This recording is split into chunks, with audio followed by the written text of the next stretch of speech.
Alright, this is Chapter 2, Section 5. We're going to go a little bit further with applications of triangles. For the most part, we're going to be sitting here understanding what a bearing is, right? What boats use, what airplanes use. Air traffic controllers, pilots got to really understand how they're doing it and how we use it for navigation. Alright, so there's a couple different methods we can use for doing this. When we talk about a single event given, for this example, 164 degrees, it's understood that we use everything from the basis of due north and rotating clockwise. Okay, that's a little different than what we've been doing with angles, right?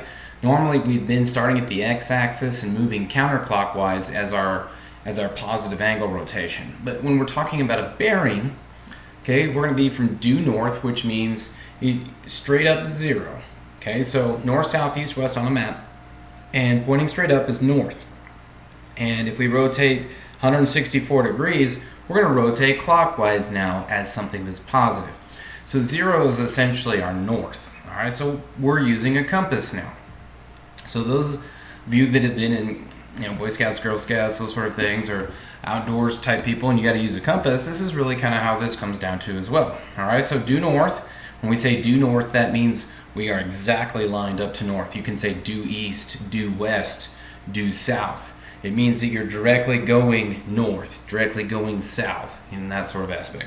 Directly going east, directly going west. So that's what the word due in front of it means. All right, so for our example here though, north, all right, is 0. So the first one, north 32 degrees. So we'll start out facing north, we turn 32 degrees clockwise, and we start on our heading. The second one is what we talked about a little bit, all right, north 164 degrees. So we start out facing north, and we turn clockwise 164 degrees. And it's how we end up. So on and so forth, you guys kind of get the gist. We look at the last one here. Start out facing north, turn clockwise 304 degrees. Now it would be easier for us to do north and face negative that way, okay, and get negative 56 degrees, and we'd be in the same location, right? Remember coterminal angles and how those apply. All right, but let's solve this real world wise. All right, we've got radar stations A and B. They're on an east-west line. So as you read this, interpret it. What's an east-west line? That's the x-axis for us. Okay? 3.7 kilometers apart. So our x-axis, that's the distance between points A and B. They're 3.7 kilometers apart. It says station A detects a plane at C on a bearing of 61 degrees. So you have to understand how you're going to apply these. Okay, at every letter, you're going to draw your x, y coordinate, your Cartesian coordinate, at A, at B, at C, so that you can do these angles correctly. And I'll go over it a little bit more in class, but it'll be a little bit harder for the online learners on this one. But if you understand at each point, you're going to draw an x, y coordinate system, and then draw the angles. So a station A, so from wherever station A is, all right, you're going to draw a x and y coordinate crossing each other and mark it as point A, and then you're going to draw 61 degrees from north, okay, and you're going to create a line. And then station B simultaneously detects the same plane on a bearing of 331 degrees. So on the right hand side of your paper, you're going to draw station B. You're going to put an x and a y coordinate for it. All right, remember an A and B are on the same line. Okay, only on B now we're going to start facing north, and we're going to draw the angle 331 degrees. All right, so we're going to end up in the third quadrant. We want to find the distance from A to C. We know the distance from A to B, and we want to find the distance from A to C when we do this problem. Always, always, always, always draw a picture. Okay, so this is what I meant. Okay, I wanted to be able to describe it. I wanted you to think about it, but now we can see it. Okay, now we can see it. So point A, what did I say to do? Draw an XY coordinate system and draw 61 degrees from the north. So you should have drawn from north, falling 61 degrees clockwise. All right, and that's where that ray is going to lie. And then we talked about point B. It saw point C, okay, from 331 degrees from north. So we had to wrap B around, and from that side we end up in quadrant 3. So we're looking for where, right, they both intersect point C. All right, they're going to intersect at a right angle. And that's very important. And then since we know that AB is 180 degrees, we can find our reference angle of 61 degrees, okay, associated with angle B. And then also, since our north and our east, where point A is, makes 90 degrees, we can see that that reference angle is 29 degrees, because north to east is 90 degrees, so 90 minus 61 is 29. So there's where we develop, okay, our angles from that we need to solve this triangle. We're really solving for distance AC, which is little b. All right, we have a triangle and we have little b. We have the hypotenuse. The hypotenuse of this triangle is the distance AB that was given. So study this drawing, reread the paragraph, and understand how this drawing was created. Because if you can draw these and calculate them, you're going to be very successful in this section. Okay? So it's more or less everything I just talked about. So we can find B using cosine. We can find B using sine. All right? The only one that's really not a good viable choice here is tangent, because we don't know the distance CB. So you could really choose between cosine and sine to solve this problem. So using cosine, we're going to use cosine of 29 equals the adjacent side, which is distance B, divided by 3.7. So we can find B by taking 3.7 times cosine of 29 degrees. That gets B by itself. All right, and when we actually plug that into our calculator, we end up calculating that it is 3.2 kilometers. All right, so the distance from radar station A to radar station, or to station C, or the plane, sorry, is 3.2 kilometers away. Just like air traffic control, right? So make sure that you label everything correctly, and like I said, draw a Cartesian coordinate, an XY, at every single point on your graph. It will make it 10 times easier. All right, we describe bearing another way. It's kind of similar, all right, but we start with a north-south line, and we use angles, and we talk about to the west or to the east, or those sort of things. All right, so we can either start with, due north or due south, and then we kind of give it south something degrees towards either east or west, or we give it north, like 20 degrees east, or north 20 degrees west. So this is the difference here with bearings and how we use it. North is still north, okay, still straight up and down, okay. South, we can use it as well, though. So that's the difference between these two. We can say north 42 degrees east. That tells us which way to swing our angle. Okay, we're not going to automatically assume that we are going to be going clockwise. So that is very, very, very important, knowing that we're not being forced to go clockwise or counterclockwise, but we're going to be forced based on the second part of that, whether it's east or west. So if we look, we got north 42 degrees east, so we're going to be going clockwise. If we have south 31 degrees east, notice that the angle opens 31 degrees in the direction of east. Or on the other one, we have south 42 degrees west. So we start off pointing down towards the south, and we open up 40 degrees towards the west. Very important here. And then north 52 degrees west, so we will go north, and then we will drop down 52 degrees to the west.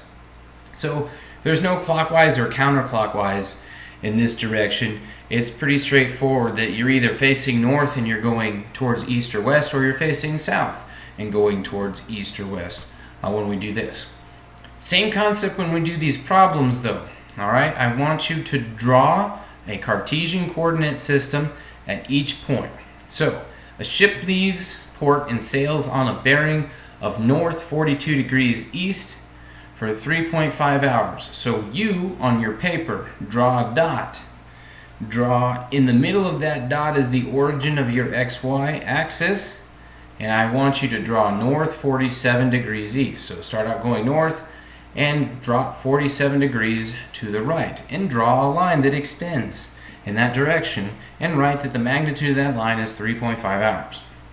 It says it then turns and sails on a bearing of south 43 degrees east. So somewhere on that line that you just drew, put another point, put a crosshair there, put an XY coordinate system, and now draw it south 42 degrees east. So you're going to end up in the fourth quadrant. And then draw the line down and say 4 hours. It says, if the ship's rate is 22 knots, those are nautical miles. Those are a little bit longer than a normal mile. A normal mile is 5280 feet in a mile. A nautical mile is around 6,000 and something per mile. All right, find the distance that the ship is from the port when we do this. Okay, your drawing hopefully ended up something similar to this. All right, we had point A. We went 47 degrees northeast. All right, and then we stopped and we went south 43 degrees east. And now the ship is at point B. Okay, the ship is at point B. Now, how do we get some of these angles here? All right, the distances we know, right? B is 77 nautical miles. How did we get 77? Well, if we know that it's traveling at 22 knots and it travels for 3.5 hours, you would take 22 times 3.5. Okay, and the other one, right? You would take 4 times 22. That's where the 88 nautical miles come in from. So there's where our distances actually come into play, because the ship is traveling at 22 knots, and we get a time for each one of those that it's traveling as well. Now, the 47 plays a key role, okay? We have to be able to find the angles here. So how do we do that? Well, the 43 from the 90, okay, is one aspect, but the 47, if we look at we have two parallel lines. The north-south line are parallel lines. And then AC is a transversal. So two parallel lines cut by a transversal, alternate interior angles are equal. We also know that where the ship kind of meets, right, that's going to form 90 degrees as well. So we want to find how far it is from the port now. So that's from point A to point B. So we have the two legs, all right, and we have some angles that we kind of need to help find, right? We got the 47 plus the 43, right? That's our 90, okay? And then we have to maybe figure out a few other angles, or do we need to find other angles? Because we can use inverse tangent to find a different angle that we need, all right? Using the given measurements that we have, okay? So, as we go through this, all right, we're going to use formula relating distance, rate, and time, okay, to find A to C, A to B. So I already did that and discussed that part for you. But now we're going to find that distance from A to B. And how are we going to do that? Well, we have a right triangle, and sometimes we don't always have to use trig. Okay, sometimes the best solution is the good old Pythagorean theorem, because we notice that AB is the hypotenuse of that right triangle. So we have the distance of 88 and the distance of 77. So we have the two legs. So it's literally a squared plus b squared equals c squared, or c equals the square root of a squared plus b squared. So it ends up being approximately 120 nautical miles from port to point B, or from point A to point B, even as the ship has traveled, okay, off course a little bit. So any questions on that, feel free to email me or ask some questions in class on this stuff, okay? The idea is understanding how to apply the bearing and find the missing parts and solve the right triangle trig portion. Alright, so we're taking a look at here what we call the subtense bar method. Alright, it's how surveyors determine small distances, okay? It's talking more, we can use a bisector. Alright, so bisect, remember we're cutting, or we're splitting a point in half, alright, equally. So we have this subtense bar here. We're going to find the distance D when we have a theta of 1 degree, 23 minutes, and 12 seconds. And we know that the total distance B is 1 centimeter. Okay? So notice that the bar is what we're splitting there. And notice that we're splitting theta. Can you kind of see that? Alright, so see how theta is the angle between the two blue lines? It is not from that perpendicular line to the termination side. Alright, so as we apply this, we can use cotangent of theta over 2 is D divided by B over 2. So why cotangent of theta over 2? Because remember, I just said that theta is that entire angle. We need to find half of theta, alright, to get one of those angles, so that we can use tangent. So half of theta is theta over 2. And then remember, cotangent is going to be adjacent over hypotenuse. Why choose cotangent instead of tangent? Because it puts the distance we're looking for in the numerator. We could have used tangent of theta over 2. Tangent of theta over 2 would be b divided by 2 divided by d. We would just have more algebra. So it makes sense for us to choose cotangent of theta over 2 because it's adjacent over opposite. Adjacent is d, the opposite is b over 2. So we're really taking and solving one of the small triangles, using that large triangle to solve one of the small triangles. Okay? But it makes more sense for us to use cotangent just so we have less algebra. So to actually solve for d, it just ends up being b over 2 times cotangent of theta over 2. Well, now we know what b is, and we know what theta is. So literally now it's just putting everything into our calculator. All right, the best thing for us, if we convert theta to decimal, so in your calculator, all right, you can do that as well. Remember, you got 23 over 60, and then you have 12 over 3600, all right, to get that decimal stuff. We did all that in chapter 1. All right, and then so d is 2 centimeters divided by 2, all right, and then we have cotangent of the 1.38, and we got to cut that 1.38 in half. All right, remember there's a certain way that we got to write cotangent and use cotangent in our calculator. You need to use your calculator to do the tangent piece of that angle, all right, and then do the inverse of that to get it, if that makes sense. So just reviewing, you would take tangent of 1.386667 divided by 2, hit enter, and then you have to take the inverse of that. So remember, we have to hit second and then the negative sign to get the answer, our last answer, and then we hit x to the negative 1, and we multiply that by 2 over 2, which is 1. So we end up getting 82.63 centimeters. So remember that that's how we apply cotangent, using tangent to get our calculators. Take tangent of that ratio piece for that, or that angle, all right, and then take 1 over that to get what we're looking for. All right, so hopefully that makes sense, being able to use that.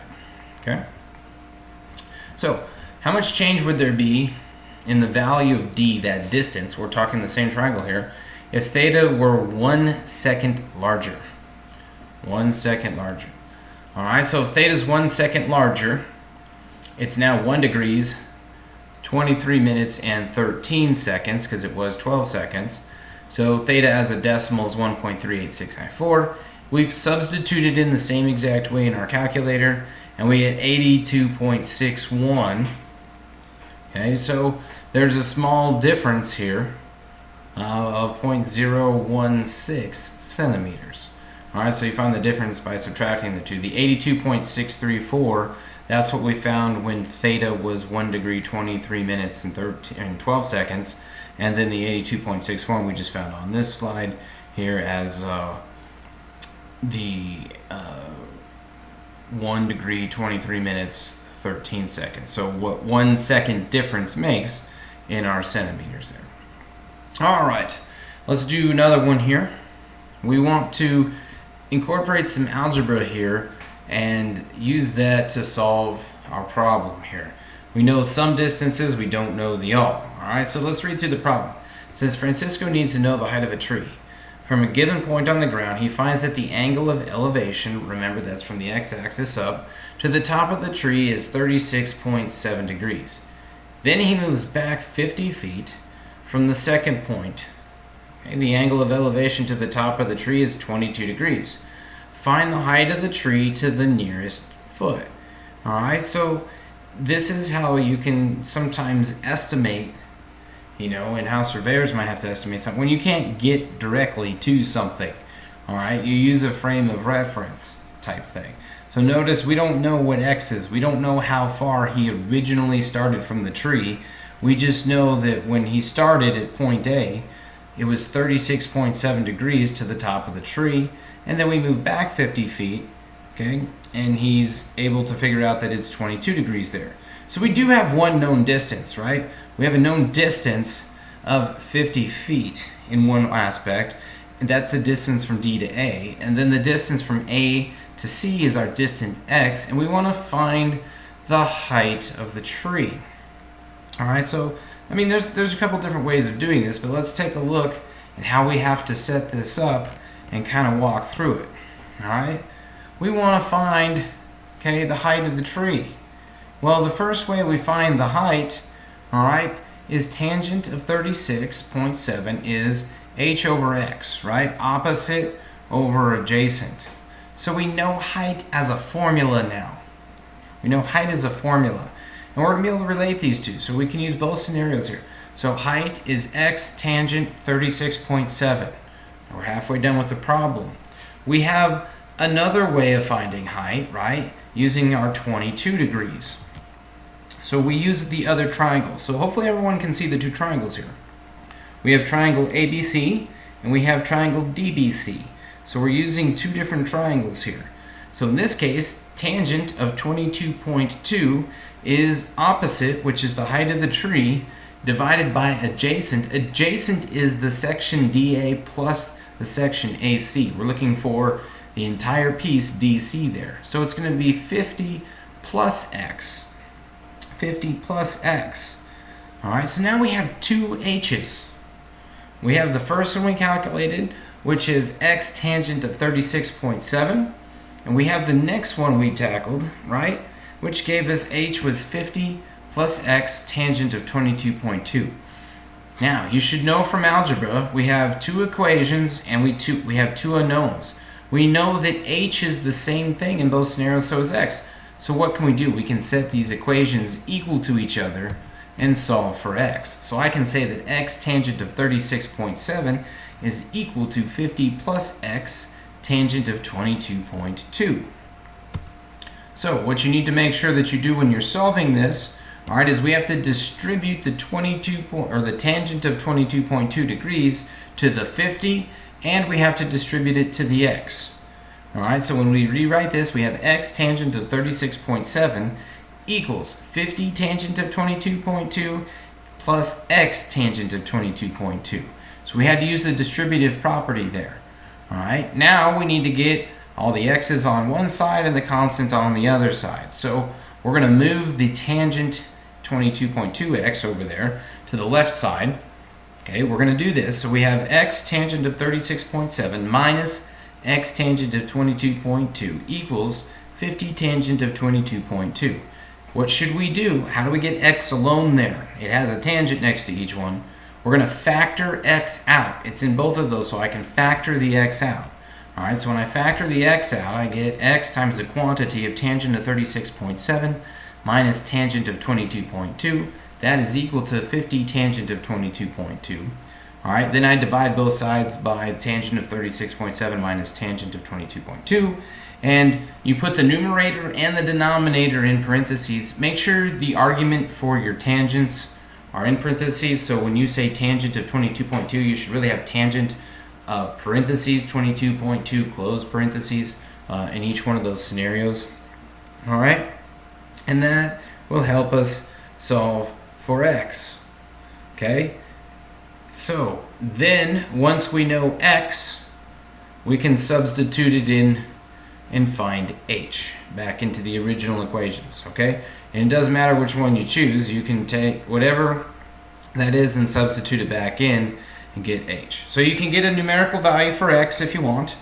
You take that numerical value, substitute it in for x and get an h. Or you can take everything that we just calculated for what x is equal to, put it into one of our two height equations, and evaluate it that way. So a case of, a couple of different substitutions as we did that. So what did we do here? We found out what x was, and we left x as an equation, but you can find the numerical value for x and then multiply it by tangent of 36.7. You're going to approximately get 45, I think it was feet, in the problem as we did this. Alright, so let's take a look if we use your graphing calculator. And why would we use this to solve for h? So if you remember in algebra, you had two equations and you had two unknowns. So you could have set those in for y1 and y2 and graphed them in your calculator, each one of your h equations. So instead of solving it algebraically, you would take your h equations. If you don't remember what I am talking about, it is these two equations here. h equals x tangent of 36.7, and h equals the quantity of 50 plus x times tangent of 22.2. If you take both of those and you put them into y1 and y2 on your calculator, alright, so you'll substitute those in as y1 and y2 on your calculator, you'll be able to find where the intersection point is and calculate that. Alright, if you remember how to do that on your calculator, you can, okay, but that's really kind of what the gist is if you wanted to find it that way. So x is 110, y is 45. You just have to remember that what? Y is the height of the tree here in this case, okay? So it was finding it the same way, but we could take our two h equations, plug them in, and then have your calculator do the work for you if you remember how to use the intersection point. If that's something you're interested in and you don't remember how to on your calculator, ask me in class and we'll go over it, or shoot me an email if you need a little bit more in depth on that one. So that's the end of this lecture, section 5 of chapter 2. We are now done with chapter 2 and we will be moving on to chapter 3.